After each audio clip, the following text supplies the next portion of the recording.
So here we have a whole chicken. It's about 4 or 5 pounds. And this is enough to feed like 3 or 4 people.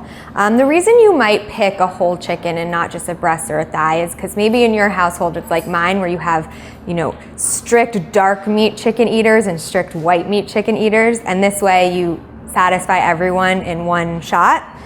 It's also nice because when you're entertaining or serving dinner to people, it's really beautiful to put a whole bird out on the table as opposed to a few different small pieces. So it's really not as intimidating as it seems.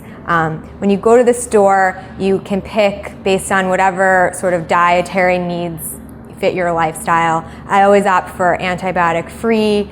I like free range too when I can get it. And if you can get it behind the butcher counter, that's also great too. These are the legs, the thigh and the drumstick. When they're sort of rounded up like this, the chicken is facing upright. This is the breast meat, and you can kind of touch it and feel it. I'll show you on the other side, it's much firmer because there's not really meat there. And these are the little wings. A couple of tips. So when you buy your chicken at the grocery store, it always has a wishbone in it. And the wishbone is actually, it makes it very hard to carve the bird once you're done cooking it. So if you can take the wishbone out before you cook it, you'll have a much easier time later on. You can also ask the butcher to do that if you're buying chicken somewhere where there is a butcher. So I'm gonna start by taking that out, and I'm just gonna use a little paring knife. And you can kind of feel it in here. There's like those 2 little bones, and I'm just gonna cut 2 strips near that bone until I expose it. That's 1/2 of it. And there's the other half. So now that I have the wishbone out, it's gonna be really simple after I cook it. So now I'm gonna flip it over. And this is the backbone. And like I said, it's really flat. You can kind of see the neck up here. And the easiest way to roast chicken is actually to what's called spatchcock it. I'm gonna show you sort of a half spatchcock version, which is that we're gonna cut out the backbone so that it lays flat, but we're gonna leave the breastbone in because that can be kind of tricky to remove. And the reason that you do this and why it's so much easier is because if you've ever had chicken and the breast was really dried out and the thighs were undercooked, it's because someone left it whole and they didn't get the timing right. If you split it this way, everything sort of cooks more evenly, and you're ensuring that you get like a perfectly cooked bird every time. So you want some kitchen shears, and you're just gonna go right along the side of the backbone and just cut right through it. I'm gonna turn it around to get from the other side.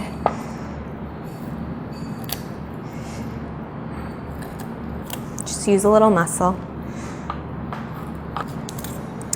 Okay, so you're gonna discard that. It actually is gonna make for really good soup or stock, so you can save it and use it to make a soup. It has a ton of flavor in here because there are a lot of bones. So now that the chicken is split, I'm going to kind of flatten it with my hands and just push down with a little muscle until it will lie flat like that. And now it's ready for roasting. Because it's flat, again, like I said, it's gonna get even heat all over and it's gonna cook much more evenly. One more tip before we get started is if you want really crispy skin, you need to really let the chicken dry out. So when you buy it at the store, it comes in a bag usually. There's a lot of juice around it and it's pretty wet when you take it out. So the first thing you wanna do is pat it dry with like plenty of paper towel. If you're cooking immediately, that's sufficient. But if you're cooking it the next day or you have some time, you can pat it dry, put it on a plate or a baking sheet, and actually leave it uncovered in the refrigerator overnight. That will really let the skin dry out nicely, and that's gonna help it brown really beautifully. So now we're ready to season. So I'm gonna season it really generously with salt and pepper. Kosher salt is the way to go. It has big grains, so you get a really nice even coating. And you wanna kind of take a full-handed pinch and season from high above to get an even layer of it. Be generous with it. There's a lot of meat under here, so don't be shy. and then some fresh black pepper. I like the coarse grind on mine, but whatever floats your boat. And then I'm gonna flip it and do the same on the other side. Really get it all over. Nice big pinch and season from high above. You know you've done it right when there's salt all over your board.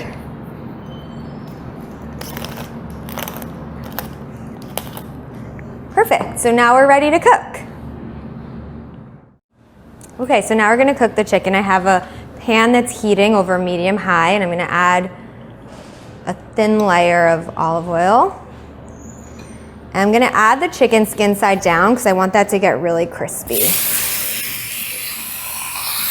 Make sure the whole thing fits nicely into the pan. I'm just gonna let that cook until it gets golden brown. I'll know it's ready to flip when I see the edges become golden and it lifts really easily off of the pan. I want the skin to become beautifully golden and crisp, and so I want it to have really direct heat applied to it in order for that to happen. So that's why I'm starting in a pan on the stovetop first. That's gonna help the skin begin to crisp. And then when I flip it, I'll put it in the oven, and it'll still get enough heat that it continues to brown, but that initial sort of golden phase will happen in the pan. So while the skin is browning, I'm gonna prepare a sauce that I'll pour over when I flip it, and it's just gonna give great flavor. It's really, really simple. So I'm gonna add some chopped garlic. I don't wanna chop it too finely because I don't want it to burn in the oven and it's gonna be in there for a little while. Have some rosemary here. And white wine. It's gonna add great flavor. And I'm gonna just whisk in a bit of olive oil to make this a really nice sauce. So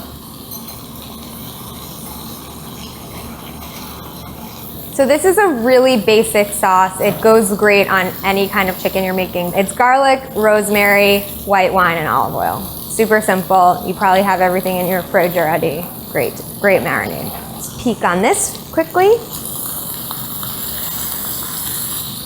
It's getting really beautiful, but it's still not releasing easily from the pan, which lets me know that it's not ready to flip yet. Okay, it's starting to come off really nice and easy, so I'm gonna flip it.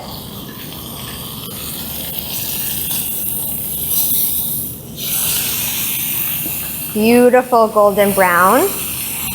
So now that I've flipped it, I'm just gonna pour the sauce over it. Make sure I really get it everywhere.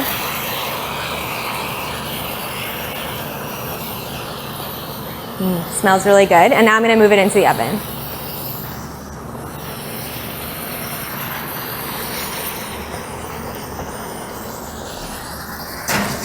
Now that my chicken's in the oven, I'm gonna roast it at 450 degrees for about 30 minutes. That will depend a little bit on the size of the chicken that you got. A way to check if it's done is to slice just between the thigh and the breast. If the juice that comes out is clear, you know that the chicken is finished cooking. If it's still a little bit pink, put it back in the oven for another 5 minutes.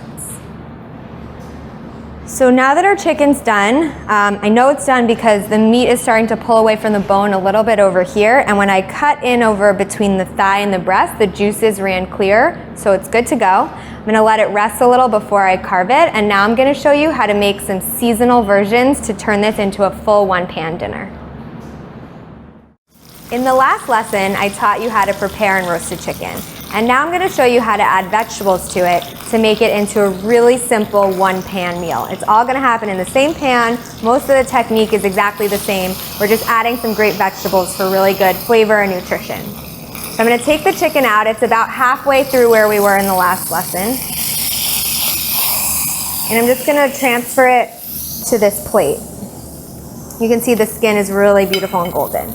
So for summer, we're using zucchini and summer squash. So I'm just gonna add it here, right to where the chicken was. And I just wanna get it a little bit coated in the oil that was in the pan from the chicken. And in general, you wanna pick vegetables that are good for roasting because this is gonna get roasted underneath the chicken. And it's actually also doing double duty and acting as a roasting rack for the chicken. So it's perfect, an edible roasting rack. So I'm gonna return the chicken to the pan, now skin side up. And I'm gonna pour the same marinade that I used before over the chicken and the vegetables. And this, like I said before, this marinade is great. It goes with everything, especially roasted vegetables and chicken. So now that this is ready to go, I'm just gonna pop it in the oven for the same amount of time, 450 degrees for about 30 minutes.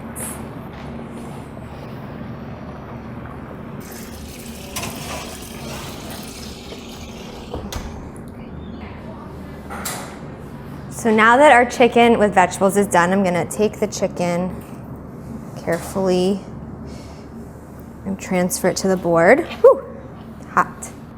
And you can see that the vegetables have gotten really nice and soft, and they've let off a bunch of their own juices, which has made like a bit of a more liquidy sauce than in the plain chicken.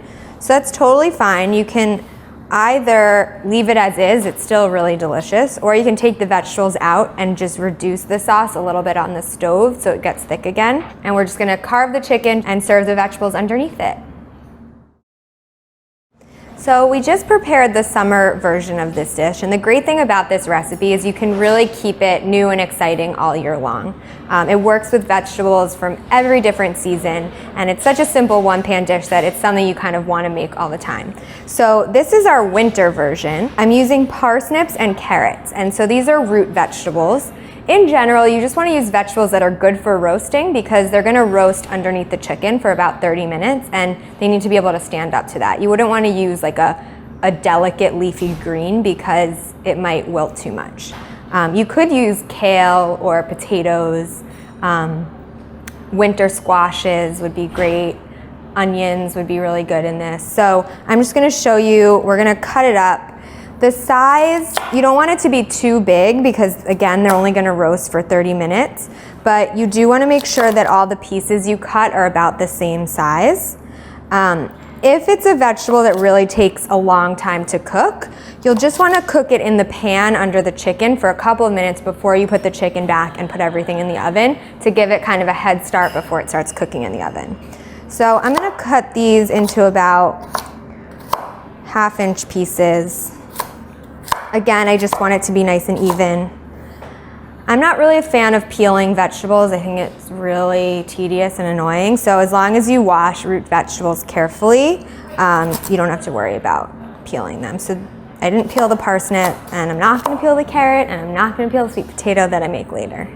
So yeah, I'm just gonna keep cutting these into about the same size. Don't stress about it too much. And I'm just gonna trim off the top with where the stems were.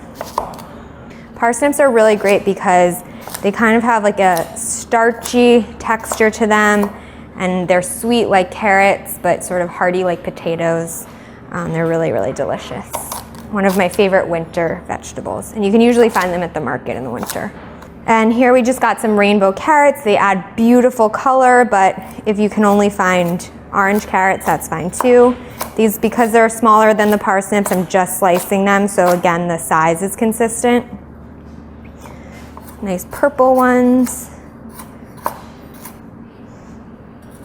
Sometimes when carrots or parsnips are this weird shape where they're like really thick at the top and really thin at the bottom, I'll separate those two parts so that I can just slice the thin part and have the thicker one. I can't say enough how important it is that everything is the same size.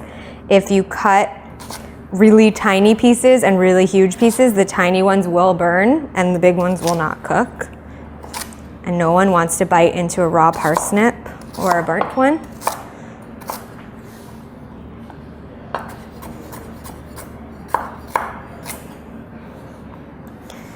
Perfect, so now we're ready to roast. So our fall variation is Brussels sprouts and sweet potatoes. Brussels sprouts are like everyone's favorite fall piece of produce. You could also do cauliflower or butternut squash, or really anything you find that you could roast at the market, you can throw in here. So for the Brussels sprouts, I'm just gonna have them through the root. The root helps them stay together, so you don't really wanna cut it off. If it has like a really big root like this one, I might trim it and throw that away and just cut through this. But I really want to leave it intact so that they stay nice and halved. And I'm gonna roast them cut side down so they get a nice crust and caramelization on them. Caramelization happens when you have direct contact with heat. So the flat part cooking on the pan will get nice and brown and really delicious. And because there are sweet potatoes in this and they take a little bit longer to cook than the Brussels sprouts, I'm gonna actually put them in the pan a couple minutes before, let them soften a bit, then add the Brussels sprouts and then put the chicken back in. So you just kind of pay attention to what you're working with and tweak the recipe accordingly. So you can cook the sweet potato for about 3 to 5 minutes before you add the Brussels sprouts, just to give it a bit of a head start. But I'm gonna cut them pretty small so that they don't need a ton of time. And again, they're gonna cook under the chicken, so you don't have to worry too much. And if the worst case scenario, you took the chicken out and the vegetables weren't done, you could just throw the vegetables back in the oven, because the chicken should rest for a couple of minutes before you carve it anyway. So this is kind of a recipe that you cannot mess up, which is nice. And you can really make it whatever you want. So if you hate sweet potato, don't put it in. So I'm just using that same sauce that I poured over the simple roast chicken, and it's gonna add great flavors to the vegetables. You could even use that sauce with just vegetables, even if you weren't making chicken. It's just very simple, easy to make, and very, very flavorful. So there you go, I'm ready to roast for fall. Now we're gonna do spring. The beautiful thing about spring produce is it's really green and bright. So these are 3 vegetables that I really like to put with roast chicken. Again, you can kind of pick what you want. If you want to add peas and radishes or new potatoes or really anything that's in season in spring, go for it. Just again, vary the time based on how long you would normally cook that thing. So I have asparagus here. I'm just gonna trim it by snapping. Where it snaps, this part you get rid of and this part you save. And I'm just gonna cut it into like 1-inch pieces so that it fits nicely in the bottom of the pan.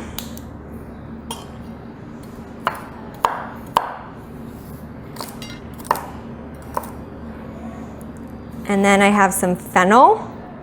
I already removed the fronds, which are like the leafy tops. So now I'm gonna cut it in half through the root. And I wanna just get rid of the core because it doesn't taste very good. Just gonna cut right into that. The leek rolled away from me. So this is gonna be discarded. Same for this one. And with fennel, you kind of want it to really cook down. Biting into raw fennel is not delicious unless it's very, very thinly sliced. And since I don't have a mandolin out right now, I'm gonna slice it not super thin. So I don't want to put big chunks in because I really do want this to cook down quite a bit. So I'm just going to thinly slice it because 30 minutes for this amount of fennel is a good amount of time. So just really thin, as thin as you can. And then for the leeks can be really dirty. They grow in the ground and they have all these layers inside them that hold on to dirt. So you want to cut them in half lengthwise. You can even see some of the dirt in here. You can kind of see that it's brown. So what you want to do is thinly slice it or prepare it however you're going to. Again, with leeks, they're sort of like what I said about fennel. You really want them to cook down. So I'm going to thinly slice it. And then I'm going to just put it in a bowl of cold water, and the dirt from all those layers will fall to the bottom. And that's it. We're ready for our spring chicken. So now that our chicken is done, I'm going to show you how to carve it up. So I'm going to just carefully remove it from the pan. And I'm going to take off the legs first. So I'm going to use my knife to cut in where the skin kind of pulls.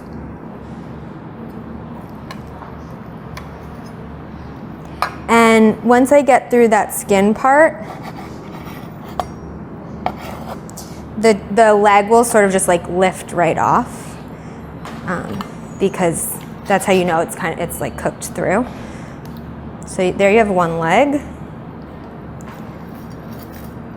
Again, through the skin. And you just want to like take your time when you're doing this because you want the skin to stay intact. Here's our other piece. And so now for the breast. So we took out the wishbone to make this part easier, and you're gonna see how much easier it is. So you're just gonna really gently cut in down the middle. And you still have a breastbone in here, so what you wanna do is kind of like slide down on a diagonal to get the chicken off of the breastbone. You just wanna like carefully kind of make little slices until the breast comes right off. It's really hot, so be careful. And you'll sort of like pull at the wing joint here and cut right through it, right through the middle, so you're not actually breaking into any bone. And then you have your breast right there, and you can slice it if you want, or you can leave it whole. And then the same thing's gonna happen on the other side. This is a bone right here, so you're just kind of gonna cut down the other side of it and then go in and on a diagonal and slice until you get to that wing joint again. Kind of twist it back and then just go right in between the joint. And now you can put the legs and the breasts onto your plate.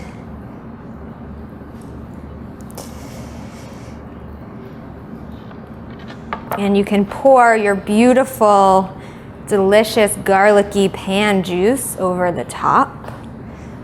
If you don't want to get the skin soggy, you can kind of pour it around. It's gonna be so tasty.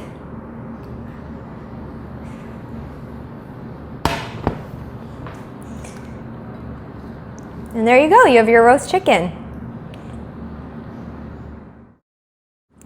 This is the finished summer version of our one-pan roast chicken dinner. I hope you'll take the techniques that you learned here today and make your own versions, whatever the season, whatever ingredients you really like, to make your own one-pan roast chicken dish.